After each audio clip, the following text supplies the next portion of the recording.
عليكم ورحمة الله وبركاته. بسم الله. إن الحمد لله نحمده ونستعينه ونستغفره ونعوذ به من شرور أنفسنا ومن سيئات أعمالنا. من يهده الله فلا مضل له ومن يضلل فلا هادي له. أشهد أن لا إله إلا الله وأشهد أن محمدا رسول الله.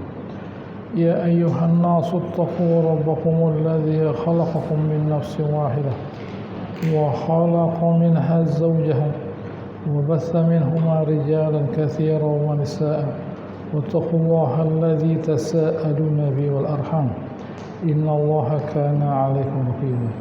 يا أيها الذين آمنوا اتقوا الله حق تقاته ولا تموتن إلا وأنتم مسلمون. يا أيها الذين آمنوا اتقوا الله وقولوا قولا سديدا يصلح لكم أعمالكم ويغفر لكم ذنوبكم ومن يطع الله ورسوله فقد فاز فوزا عظيما. وبعد فإن أصدق الحديث كتاب الله وخير الهدي هدي محمد صلى الله عليه وسلم. شر الأمور محدثاتها وكل محدثة بدعة وكل بدعة ضلالة. Alhamdulillah, segala puji bagi Allah Ta'ala yang telah menurunkan kitabnya, di mana Allah Ta'ala dalam Al-Quran begitu sabarnya menjelaskan zatnya kepada manusia, sebagaimana yang sudah kita baca pada surat Al-Hajj, di mana Allah Ta'ala memulai firman-Nya, memulai membuka suratnya dengan menunjukkan mengenai hari kiamat. Sesuatu yang jauh sekali yang akan terjadi. Gitu ya. Pertanyaannya, Allah Ta'ala kok bisa tahu nanti yang akan datang? Allah Ta'ala kasih jawaban pada ayat 5 dari surat Al-Hajj. Allah Ta'ala jelaskan proses penciptaan manusia di dalam perut yang manusia juga tidak tahu. Gitu ya. Allah Ta'ala ditanya, kok Allah Ta'ala tahu hari kiamat yang akan datang? Gitu ya. Allah Ta'ala bisa menjelaskan mengenai sesuatu yang dalam perut yang manusia pasti tidak akan tahu. Sama dengan misalnya ada seorang ahli mengatakan nanti pesawat ini jatuh. Anda kok tahu? Kok menjelaskan pesawat ini jatuh? Saya bisa menjelaskan proses kerjanya pesawat ini. Saya ngerti. Jadi kalau pesawat ini begini, nanti jatuh dia. Saya tahu. Kapal misalnya.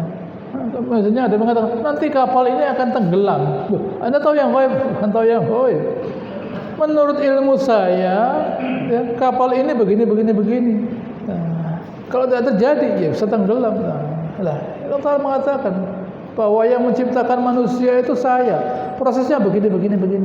Jadi nanti kalau Allah Ta'ala mengatakan kalau dia mau membuat kiamat, penyelesaian, selesai dari semuanya, juga tahu Allah Ta'ala. Tahu. Begitu, meskipun belum terjadi. Meskipun itu belum terjadi, tapi Allah Ta'ala tahu. Karena dia yang maha tahu sesuatu yang dekat dengan kita, yaitu dalam perut istri kita. Atau kita waktu dalam perut ibu kita, tahu kita prosesnya? Ya tidak tahu lah. Iya. Baik, sekarang sudah besar, ada perutnya istri kita, tahu kita prosesnya? Ya tidak tahu. Tiba-tiba keluar bayi, bagaimana? Lah iya. Allah Ta'ala mengatakan ilmu kalian terbatas, masih kurang. Ditambah lagi Allah Subhanahu Wa Ta'ala, wa taral ardu hamidah, kalian akan melihat bahwa bumi ini hamidah, gitu ya.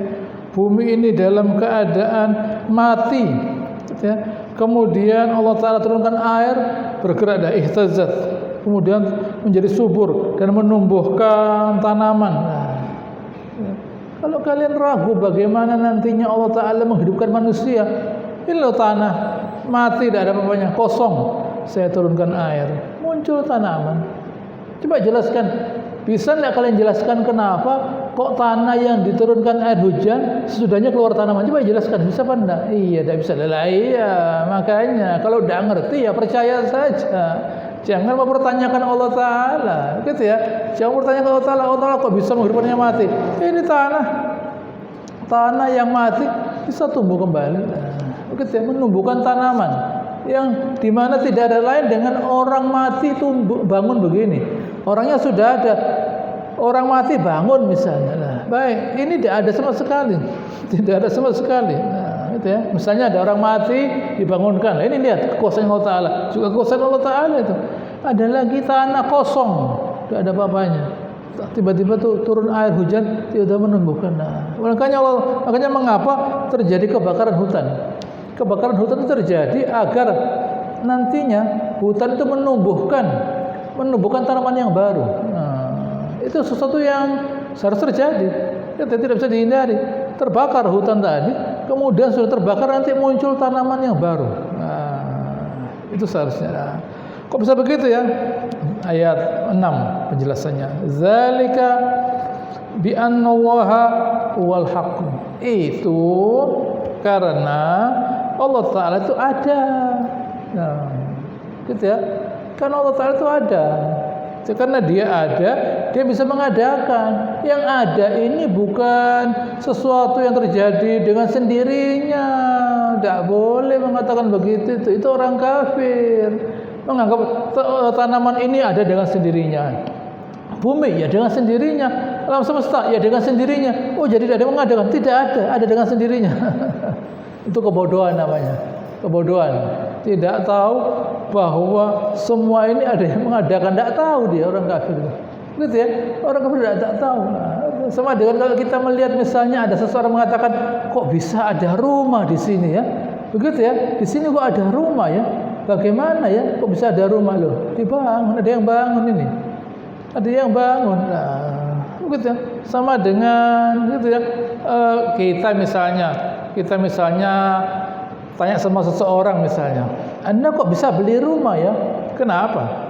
Apa saya tidak pantas beli rumah? Nah, Anda maksudnya apa? Anda kok bisa punya mobil ya? Nah, kok ada mobilnya sekarang? Nah, Anda kok bisa beli mobil? Ini cari rame ini namanya. Nah, mau rame-rame nih. Anda kok bisa beli mobil? Itu lo punya rumah, kok bisa beli rumah? Enggak lah. Itu pertanyaan itu. Ngejak rame-rame itu lah. Betul ya? Allah Ta'ala juga begitu. Kok ini dengan sendirinya ada? Betul ya? Ada. Masaan ada yang mengadakan kok tanaman dengan sendirinya, bumi dengan sendirinya, alam semesta dengan sendirinya. Itu suatu kebodohan. Tidak tahu apa yang mesti diketahui. Nah, perhatikan. Orang pintar itu bukan tidak perlu tahu semua, tapi dia tahu apa yang mesti diketahui. Nah, gitu ya. Dan orang bodoh tidak tahu apa yang mesti diketahui. Tahu segala. Dia tahu segala. Gitu ya. Dia tahu segala, tapi barang yang penting yang mesti dia ketahui tidak tahu dia. Gitu ya. Orang pintar itu orang yang bisa memilih apa yang perlu diketahui. Tidak harus tahu semua, buat apa? Mungkin saya tidak harus tahu semua. Tidak. Mana yang perlu saya ketahui, itu harus saya ketahui. Yang tidak perlu, tidak usah koran dibaca semuanya, tidak habis-habis. Gitu ya, tidak habis-habis. Mana yang penting, oh ini dibaca. Nah, beli buku satu set begini, baca semua. Ya tidak ketemu istri. Nah, tidak kerja, baca terus begini. Ya tidak bisa. Mana bagian yang penting, oh ini selesai sudah. Tidak usah semuanya dibaca. Ada apa? Yang kita tidak berkepentingan, tidak perlu dibaca. Nah, kita orang tahu itu orang harus tahu apa yang dia tahu apa yang mesti dia ketahui. Kalau ada orang tidak tahu apa yang mesti diketahui, itu namanya orang bodoh.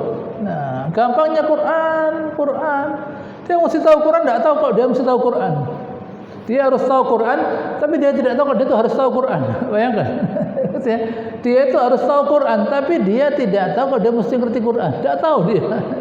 Ya bagaimana dia itu bisa kenal dengan Allah Ta'ala itu bagaimana? Bagaimana dia bisa memuliakan Allah Ta'ala kalau tidak kenal Allah Ta'ala? Bagaimana dia bisa kenal Allah Ta'ala kalau tidak baca Al-Quran? Nah, jadi dipertanyakan. Nah, gitu ya, validitas dari imannya dipertanyakan. Bagaimana Anda beriman kepada Allah Ta'ala? Anda kalau tanya yang betul ya, saya beriman loh ya. Saya ini beriman. Nah, Anda kalau tanya yang betul tidak boleh tanya Anda beriman. Anda baca Quran, Ya, tidak perlu. Yang penting dengar. Langgar itu masang kaset saya dengar kok lah. Tapi saya tidak perlu lah. Pokoknya kalau ada apa-apa saya di depan loh. Ada apa? Gitu ya, di depannya dapur. Gitu ya, terima nasi begini di depan lah. Gitu ya, kok di depan ada apa? Gitu ya. Orang itu harus tahu apa yang dia ketahui, yang harus dia ketahui yaitu Al-Qur'an. Gitu ya, Al-Qur'an mesti dia ketahui. Nah, Allah Ta'ala berkata wa annahu yuhyil mauta.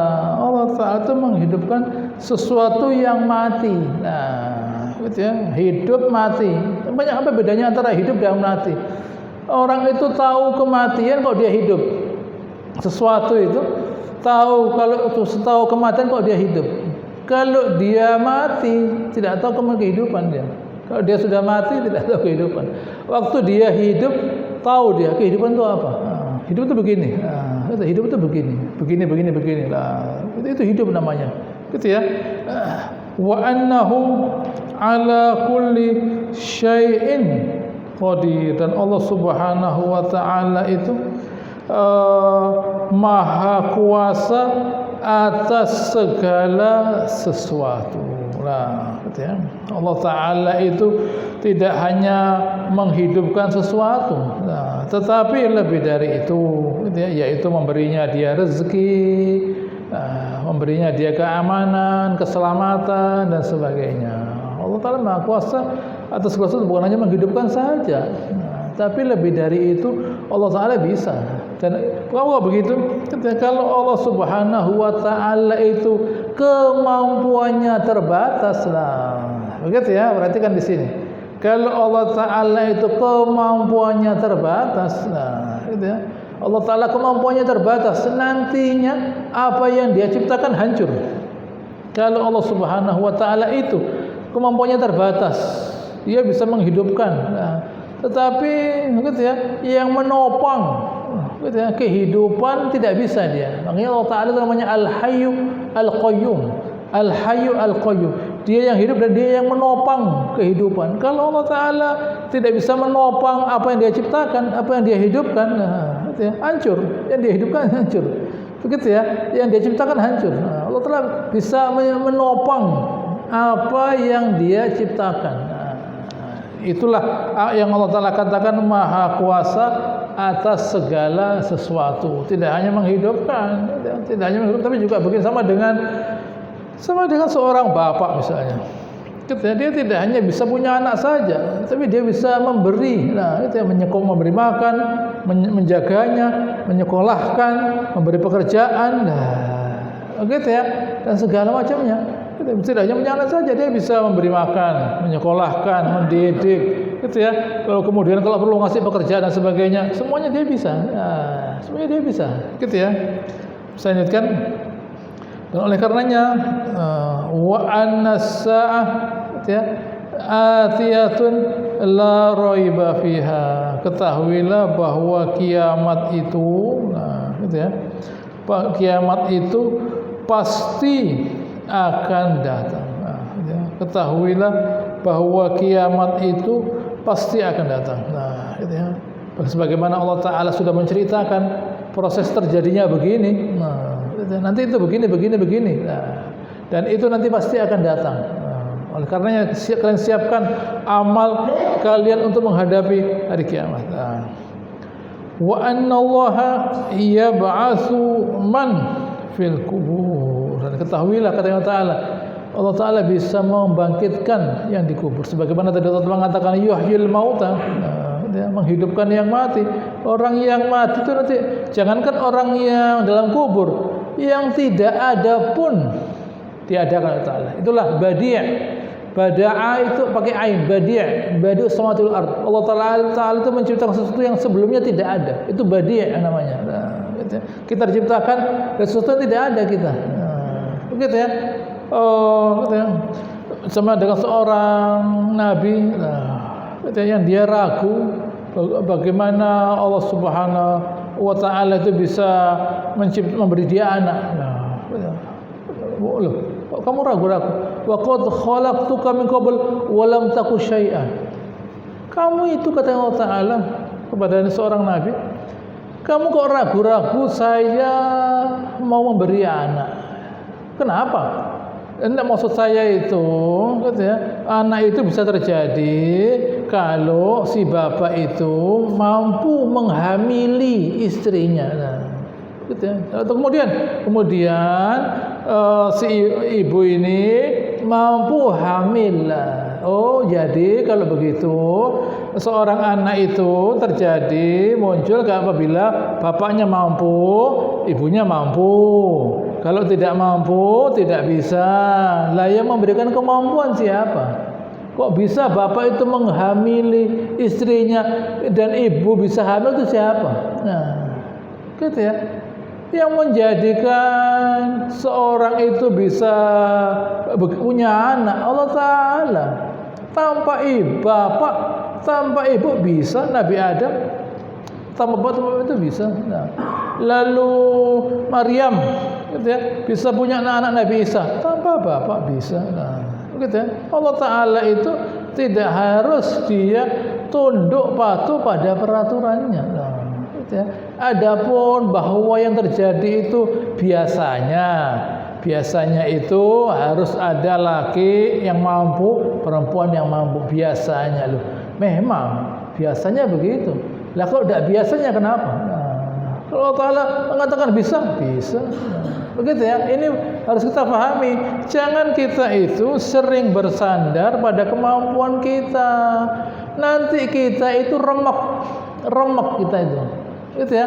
Remek nanti kita. Saya beritahu, kalau kita bersandar, oh saya itu begini karena kemampuan saya, tambah remek kita. Nah, mengapa? Karena kita mengandalkan diri kita. Andalkanlah, sandarkan Allah Ta'ala. Nah, sandarkan diri kita kepada Allah Subhanahu Wa Ta'ala. Jangan sekali-kali kita menyandarkan segalanya pada diri kita. Nah, orang yang dia itu yakin pada Allah Ta'ala, Allah Ta'ala katakan, alladzina amanu wa tatma'innu qulubuhum bidzikrillah. Orang yang beriman dan dia itu tenang karena berzikir. Orang itu tenang itu bukan karena Allah Subhanahu Wa Ta'ala memberikan ketenangan, tapi dia yang yakin pada Allah Ta'ala. Bagaimanapun dia berzikir dan dia tidak yakin pada Allah Ta'ala, apa yang mesti dikerjakan oleh Allah Ta'ala? Gitu ya. Dia zikir, menyebut nama Allah Ta'ala, tetapi masih tidak ada keyakinan, masih ada keraguan dalam hatinya. Itu sama dengan seorang suami misalnya. Allah Ta'ala mengatakan liyaskuna ilaiha lah. Yang memberikan ketenangan itu sebenarnya bukan istri. Suami mesti tenang pada istrinya. Nah, gitu ya. Seorang suami dia mesti tenang pada istrinya, merasa tenang dia. Nah, bukan istri kamu ya mesti bisa ngasih ketenangan pada saya. Nah, ketenangannya bagaimana? Ya kalau Anda yang gonjang-ganjing gini terus ya tidak bisa. Nah, gitu ya. Seorang itu harus dia menciptakan ketenangan. Saya harus tenang. Nah, kalau saya tidak ada ketenangan, ya, saya tidak menciptakan, menumbuhkan ketenangan dalam diri saya kepada Allah Ta'ala, apa saya bisa kemudian merasa tenang? Tidak bisa. Lah, ketenangan itu berangkatnya dari keyakinan. Keyakinan itu ilmu itu dari kitabullah. Lah, makanya orang beriman idza tuliyat alim ayatu zadatum imana. Kalau dibacakan ayat imannya bertambah. Artinya keyakinannya bertambah, artinya ketenangannya bertambah. Begitu. Ketenangannya bertambah. Kalau orang dibacakan Al-Qur'an dan kemudian keyakinannya tidak bertambah, ketenangannya tidak bertambah. Ketenangannya tidak bertambah. Gitu ya. Karena ketenangannya tidak bertambah, bagaimana dia bisa tawakal kepada Allah Subhanahu Wa Ta'ala? Bagaimana bisa mengharap pada Allah Ta'ala? Tidak bisa. Tidak bisa. Makanya Nabi Ibrahim, kenapa beliau bisa berkorban menyembelih anaknya Nabi Ismail? Karena dia tahu bahwa ini semua adalah jalan menuju kepada rahmat Allah Ta'ala. Nah, yakin dia tenang. Nah, waktu dia menyembelih, gitu ya, saya yakin bahwa ini semua adalah kesempatan yang diberikan oleh Allah Ta'ala kepada saya untuk menuju kepada keridhaannya. Nah, rahmatnya saya kerjakan. Nah, Begitu saya kerjakan. Nabi Ibrahim itu tanya kepada Nabi Ismail, bukan dia ragu, tidak. Dia hanya menyiapkan Nabi Ismail supaya siap. Nah, jangan tiba-tiba digeblak gini lalu tidak. Ini ya, saya bermimpi, saya diminta oleh Allah Ta'ala untuk menyembelih kamu. Nah, begitu ya, bagaimana menurut kamu? Nah, begitu. Jadi bukan berarti lalu kalau kira-kira Nabi Ismail ini menjawab tidak, ya sudah, saya sampaikan kepada Allah Ta'ala, ya Allah ini yang disembelih keberatan, bukan saya loh ya. Nah, tidak begitu. Bukan begitu ceritanya. Kalau kita mungkin begitu, Nabi Ibrahim tidak begitu. Dia tanya itu bukan ya apa enaknya, disembelih apa tidak? Tidak, dia sudah yakin. Cuma dia menyiapkan saja. Hanya saja gaya bahasanya itu sopan. Saya bermimpi diperintahkan oleh Allah Ta'ala nyembelih kamu. Bagaimana menurut kamu? Nah, begitu bukan berangkat. Saya sudah mimpi tadi malam 3 kali mimpi, kamu disembelih, berangkat. Tak boleh menolak. Nah, tidak begitu. Meskipun ya begitu, tapi tidak boleh begitu. Nah, meskipun begitu, tapi tidak boleh begitu. Nah, itu menggunakan bahasa, gitu ya, uslub, gitu ya, cara yang sopan, yang akhlak. Inilah seorang nabi, seorang yang paling berakhlak. Nah, saya bermimpi begini. Bagaimana menurut kamu? Nah, itu. Saya tahu pasti jawabannya benar. If'al ma tu'mar satajidi minas sabirin. Nah, gitu ya. Falamma aslama.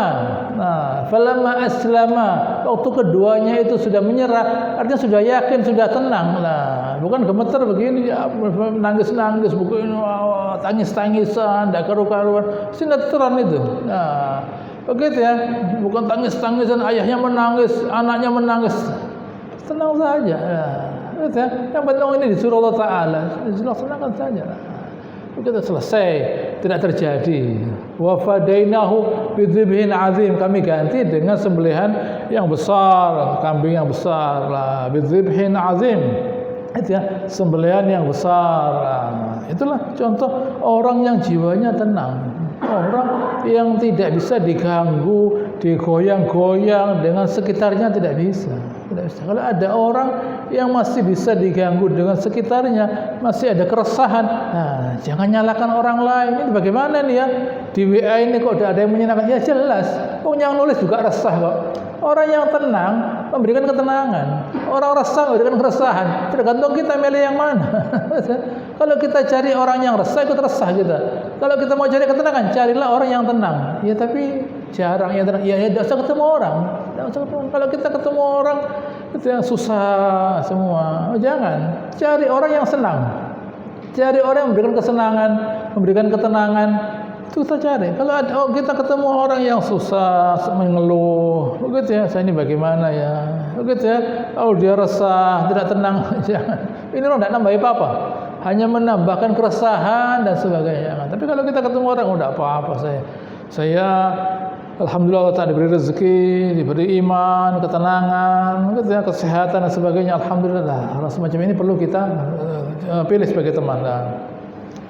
Wa minan nas may yujadilu, gitu ya, fillahi bighairi ilmin wala hudan wala kitabim munila.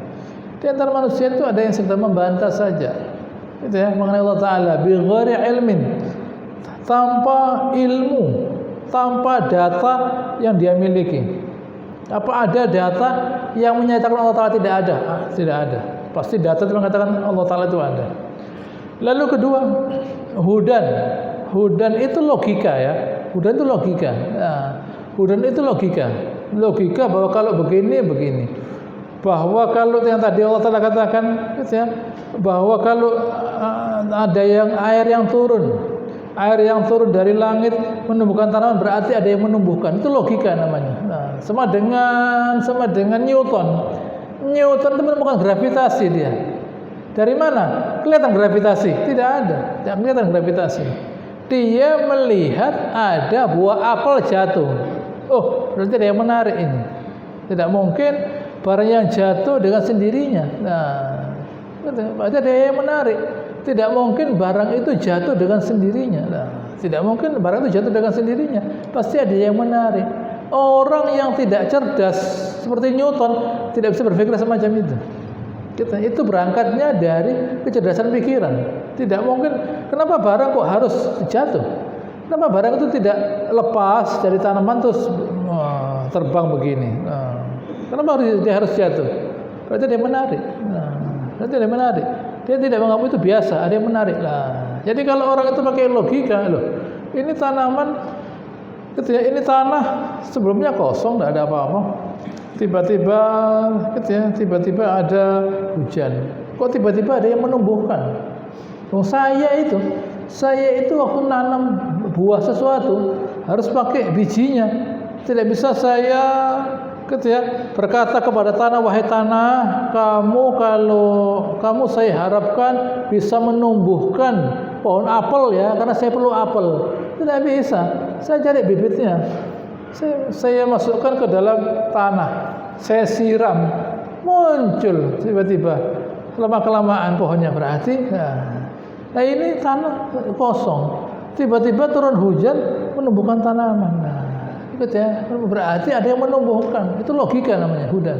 Nah, selanjutnya wala kitabin munir, kitab yang memberikan cahaya, yaitu Al-Qur'an. Nah, jadi kalau orang itu dia bersandar kepada Al-Qur'an, pasti semua kemudian diikuti dengan logika, kemudian diikuti dengan ilmu.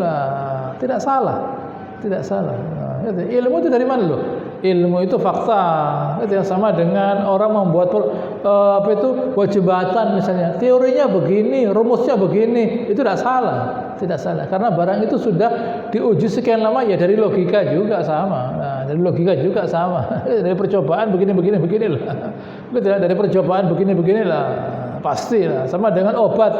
Tidak perlu kita tanya, ini obat bisa nyembuhkan apa tidak ya? Jangan diminum. Kalau ragu-ragu jangan diminum. Ini yang minum sudah jutaan orang sembuh. Nah, gitu ya. Anda tidak sembuh karena Anda ragu-ragu. Nah, gitu ya. Ini obat sudah diminum sekian banyak orang. Anda tanya bisa, ya sudah Anda, gitu ya. Jangan usah minum ini, gitu ya. Anda minum yang lainnya saja. Nah, gitu ya. Kalau Anda ragu, tidak usah diminum, tidak apa-apa. Nah, gitu ya. Ini barang sudah dikonsumsi sekian juta orang di seluruh dunia.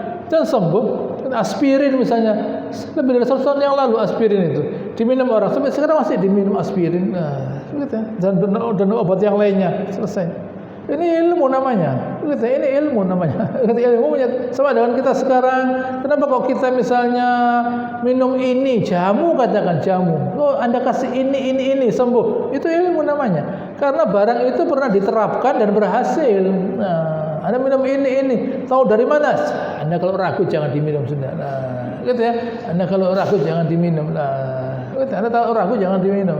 Begitu. Itu ilmu namanya. Gitu. Apa karena kita pernah digigit singa? Tidak pernah. Tapi kita dikasih tahu kalau ada singa, Anda mengalah saja ya. Gitu. Jangan Anda memberi salam kepada singa, percuma. Singa tidak akan jawab. Kita dirangkul dan kita tidak akan kembali lagi. Selesai. Begitu ya. Apa kita pernah ketemu? Tidak pernah. Ilmu. Begitu. Ilmu mengatakan jangan. Nah, gitu. Kalau ada ular jangan didekati. Nah, kalau begini itu ilmu namanya. Dan logika. Begitu ya. Kalau kita terjun dari ketinggian sekian mati lah. Gitu ya. Jangan nyoba terjun. Begitu, meskipun ada masalah jangan terjun dari gedung. Nah, gitu ya. Terjun pasti mati. Itu logika namanya. Wala kitabin munir. Nah, gitu ya. Yaitu kitab yang bisa menjelaskan. Mana? Tidak ada. Tidak ada kitab yang menjelaskan bahwa Allah tidak ada. Tidak ada.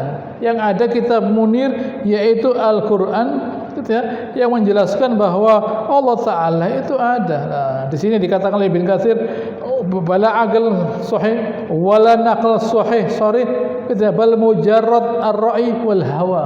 Nah, tidak ada akal yang benar, tidak ada data yang benar, hanya sekedar pendapat, gitu ya, dan hawa nafsu. Nah, apakah pertanyaannya? Apakah orang kafir itu memang tidak tahu? Nah, itu pertanyaannya. Tahu mereka. Mereka tahu. Kenapa tidak mau? Nah, tidak mau. Nah, kenapa kok mereka itu memilih tidak mau? Gampangnya jawabannya, Karena orang kafir itu tidak merasa mulia kalau dia itu mentaati Allah Ta'ala. Sama dengan iblis. Iblis itu karena dia tidak merasa mulia mentaati Allah Ta'ala, melawan dia. Karena dia tidak merasa mulia mentaati Allah Ta'ala. Istilahnya kibir, sombong. Aba wastakbar, menolak dan dia sombong. Orang sombong itu orang yang dia tidak merasa mulia untuk melakukan sesuatu. Dia menghormati orang, saya udah bisa, saya itu lah istakbar. Itu iblis. Dia sombong pada Allah Ta'ala. Makanya Nabi SAW mengatakan, siapa yang di dalam hatinya ada sebesar darah kibir, masuk surga dia. Mengapa? Karena dia menolak kebenaran. Kibir batrul haq wa ghamtun nas. Kibir itu gitu ya, menolak kebenaran dan meremehkan manusia. Itu kibir. Orang kibir itu, orang sombong itu adalah orang yang jauh dari logika. Gitu ya. Kalau orang itu jauh dari logika, dia sombong. Orang sombong itu orang yang tidak mau memakai logika, tidak mau berpikir dia. Dia sengaja menghentikan dia akalnya bekerja. Ya sudah, tidak bekerja akalnya. Andaikan dia tanya pada akalnya, wahai akal, apakah kamu ini bisa menjawab pertanyaan? Oh bisa. Saya katakan bahwa Allah Ta'ala itu ada. Kalau dia memberikan kesempatan kepada akal untuk berpikir, dia kasih kesempatan. Dia putuskan sendiri. Gitu ya. Lanjutkan. Sani idfi, dia berpaling begini. Gitu ya, berpaling. Gitu ya. Untuk apa? Ini jawabannya. Liyudzilla an sabilillah. Gitu ya. Dia berpaling, bukan liyadzilla, tidak. Bukan liyadzilla, liyudzilla. Bukan liyadzilla, tidak. Liyadzilla itu agar dia sendiri sesat. Menjadi sesat dia. Liyudzilla, menyesatkan dirinya dan orang lain. Menyesatkan dirinya dan orang lain. Gitu. Kalau liyadzillah, dhalla yadzillu, sesat dia. Ini tidak, liyudzillah, untuk menyesatkan dirinya dan orang lain dari jalan Allah Subhanahu wa taala. Lahu fid dunya khizyun. Gitu ya. Di dunia dia terhina loh ya. Terhina. Orang kafir terhina sebenarnya. Tapi kok kita melihat mulia, kita yang memuliakan. Yang memuliakan kita, yang memuliakan orang kafir itu kita. Yang memuliakan orang kafir kita. Dia tidak mulia, khizyun, terhina dia. Mengapa? Karena dia menghina Allah Subhanahu wa taala. Apa buktinya kalau dia itu terhina? Dia berusaha jadi mulia. Nah, dalam pandangan manusia. Ya, kalau orang itu mencari kemuliaan dari manusia, berarti dia sudah terhina. Tapi kalau dia memang dimuliakan Allah Ta'ala, tidak apa-apa. Tidak ada masalah.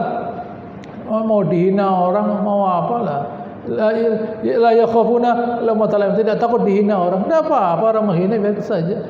Yang penting tidak dihina oleh Allah Ta'ala. Ada pun manusia. Hari ini menghina, besok muji. Hari ini muji, besok menghina. Begitu, itu manusia.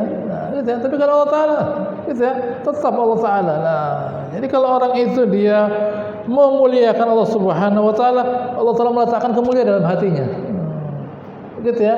Allah Ta'ala memuliakan ya, letakkan dalam hati. Makanya Nabi SAW berdoa, Allahumma ati nafsi taqwaha wa zakkiha. Ya Allah, datangkanlah ketakwaan dalam hati saya. Apa? Ketakwaan itu saya merasa mulia kalau memuliakan Allah Ta'ala. Itu takwa namanya. Gitu ya. Takwa itu gampangnya saya merasa mulia kalau memuliakan Allah Ta'ala. Saya merasa mulia kalau saya mentaati Allah Ta'ala. Saya merasa mulia kalau saya ke masjid. Kalau di rumah tidak mulia, saya tidak merasa mulia. Begitu ya. Saya merasa mulia kalau saya misalnya tidak mau mencuri misalnya. Tidak mau mencuri, tidak mau menzalimi dan sebagainya. Saya merasa mulia. Nah, itu takwa namanya. Itu takwa. Saya tidak mau berbuat begitu karena itu kehinaan.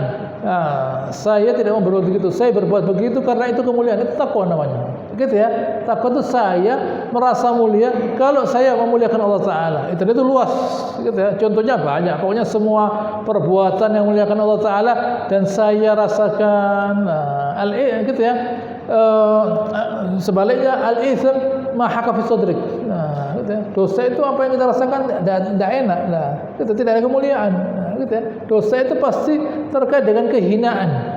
Dosa itu pasti terkait dengan kehinaan. Itu sudah atur dari Allah Ta'ala. Allah Ta'ala menjadikan orang yang mentaatinya merasa mulia, yang melawannya merasa terhina. Itu sudah aturan dari Allah Ta'ala. Itu sudah aturan dari Allah Ta'ala. Nah, oleh karenanya jangan sekali-kali kita itu melawan Allah Ta'ala meskipun tidak dilihat oleh siapapun. Nah, itu dosa. Dosa itu jangan, ini kan tidak ada yang lihat, betul. Tapi hati-hati loh ya.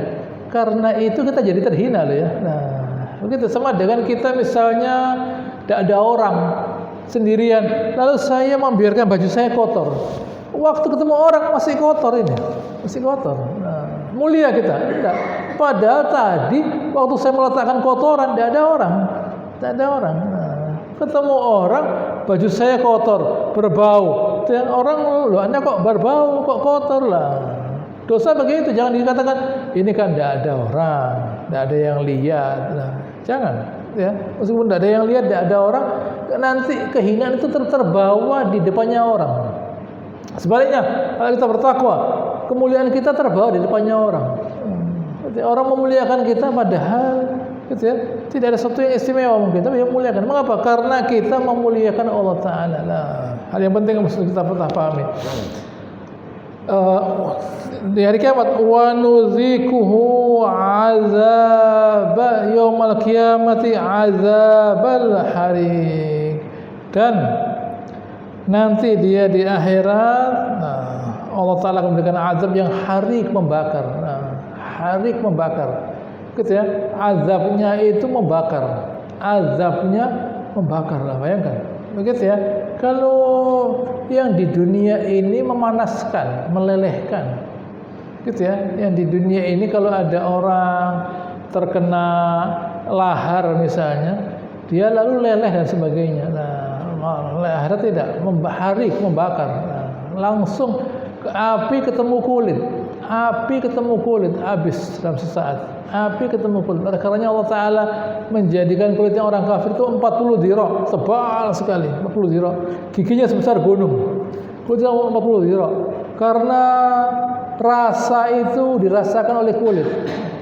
Rasa dirasakan oleh kulit. Rasa sakit itu dirasakan oleh kulit. Jadi Allah Ta'ala membuat kulit mereka tebal agar mereka semakin merasakan pedihnya azab.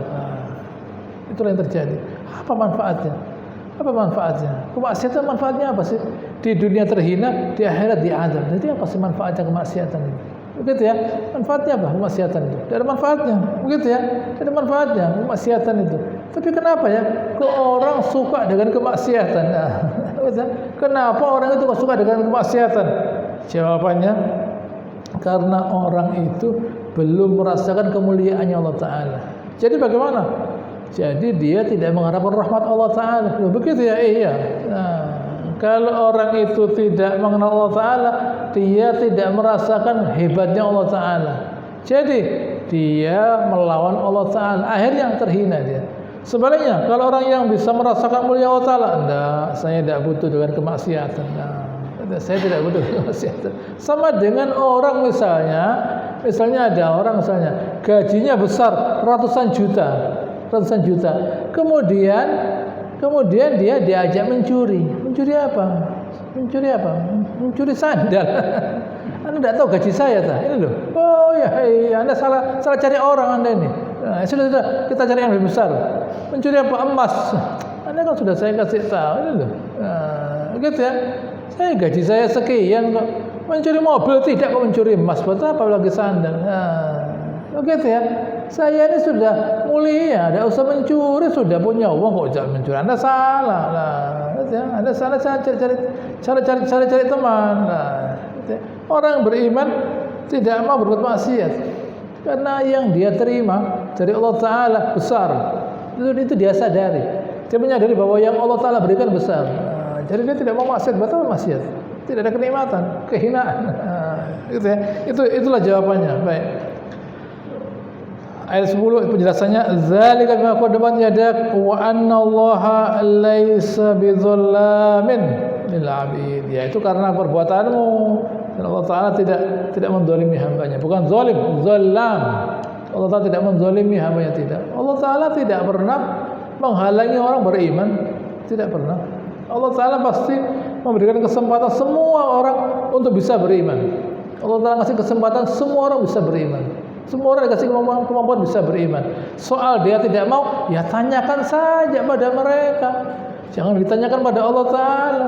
Tanyakan saja pada mereka, Anda kenapa kok tidak mau beriman? Nah, ya sudah datang petunjuk Allah Ta'ala, kami tidak menolak. Itu kata mereka. Allah Ta'ala tidak usah ditanya, ya Allah kenapa kok orang ini tidak mau beriman? Ya tanyakan saja kepada mereka. Memang mereka tidak mau beriman kok. Mereka tidak mau beriman. Nah, yang tadi saya katakan, tidak merasa mulia kalau memuliakan Allah Ta'ala. Nah, apa yang terjadi? Balasannya neraka saja. Buat apa? Nah. Saya lanjutkan ayat 11. Wa minan nas man ya'budullah ala harf. Nah, di antara manusia itu menyembah Allah Ta'ala ala syak. Nah, kalau tadi memang tidak beriman, ini tidak ala syak. Ragu-ragu dia. Ya, apa ya? Islam ini kira-kira bisa memberikan manfaat apa tidak pada saya. Fa in asabahu khair itma'anna bihi. Kalau dia dapat yang nikmat, masuk Islam, dia dapat anak laki misalnya, istrinya melahirkan anak laki, lah ini agama yang bagus ini, agama yang betul ini sudah. Nah, dan begitu juga dengan kudanya melahirkan, nah, dan sebagainya, rezekinya tambah, ini agama yang benar. Nah, tapi kalau istrinya tidak melahirkan, kudanya tidak melahirkan, ini agama yang tidak betul, salah milih agama saya. Nah, jadi menurut dia, buat orang semacam ini, yang dicari itu bukan kebenaran, materi. Yang dicari itu materi. Nah, yang dicari materi. Saya sejak berzikir ini rezeki saya datang. Nah, saya sejak zikir ini rezeki saya datang. Kalau misalnya berarti orang semacam ini, gitu ya, orang semacam ini masih belum merasakan iman. Nah, tidak gampang beriman. Saya kasih contoh. Ada seorang sahabat yang masuk Islam, kalau Nabi SAW dikasih hewan, apa itu unta, gitu ya, sebanyak lembah, bayangkan, gitu ya. Kembali ke kaumnya, dia berkata, wahai kaumku, masuklah Islam, karena Nabi Muhammad SAW tidak takut miskin, sedekah tidak takut miskin. Nah, terus dia berkata, dulu saya waktu pertama kali masuk Islam, memang saya kepingin harta. Tapi setelah lama-kelamaan sudah tidak ada lagi. Nah, memang semuanya itu perlu waktu. Semuanya itu perlu waktu. Gitu ya. Semuanya itu perlu waktu. Perlu waktu untuk memasukkan iman dalam hati kita. Nah, apalagi sekarang. Apa ada? Gampangnya saja saya tanya. Apakah ada orang yang dia itu bisa bayar dengan uangnya tambah umur? Apa ada orang? Gitu ya. Dengan hartanya dia, saya mau bayar dokter supaya umur saya tambah, tidak bisa. Begitu ya. Dia ke rumah sakit, saya mau bayar supaya umur saya tambah. Semua mau begitu. Tidak bisa. Nah, jadi apa gunanya harta? Gunanya harta itu untuk bekal waktu dalam kuburan. Saya kasih contoh, sebelum saya salam, beliau berkata, orang ini yang dalam kubur ini, gitu ya, kalau dia dikasih kesempatan sholat 2 rakaat saja, itu buat dia lebih bernilai dari dunia mau kita cari. Kita masih kepingin dunia berapa, sekian. Dalam kubur ini dia kepingin sholat 2 rakaat saja. Artinya kalau bisa dia mau bayar sekian miliar untuk sholat 2 rakaat saja. Begitu yang sholat 2 rakaat saja. Dari begitu besarnya nilainya, sholat 2 rakaat. Taunya waktu masuk kuburan. Nah, waktu belum masuk kuburan tidak tahu. Nah, waktu dalam kuburan, oh iya ya, ternyata sholat 2 rakaat itu pahalanya besar lah. Zikir itu besar pahalanya. Ngaji itu besar. Tidak tahu saya. Jadi tidak banyak ngaji. Coba saya tahu lah. Coba saya tahu, saya banyak baca Al-Quran, saya banyak, itu katanya dia begitu. Waktu dia kembali ke bumi, ya dia kembali lagi. Begitu ya. Jadi kesimpulannya, ketaatan kepada Allah Ta'ala itu kenikmatan terbesar. Nah, gitu ya. Ketaatan pada Allah Ta'ala kenikmatan terbesar. Jangan kita terpukau oleh nikmat yang lainnya. Dikasih rezeki banyak, ya silahkan tuh dari Allah Ta'ala rezeki itu, kesehatan dan sebagainya. Nah, tapi yang penting gunakan umur yang kita pakai untuk sebanyak mungkin mengumpulkan pahala agar diridhoi oleh Subhanahu wa taala. Shalli ala Muhammad wa ala ali Muhammad shallaita ala Ibrahim wa ala ali Ibrahim innaka Hamidum Majid. Wa barik ala Muhammad wa ala ali Ibrahim wa ala ali Ibrahim innaka subhanakallahumma rabbana wa bihamdika nasyhadu an la ilaha illa anta nastaghfiruka wa natubu ilaik wa akhiru da'wana alhamdulillahi rabbil alamin. Assalamualaikum warahmatullahi wabarakatuh.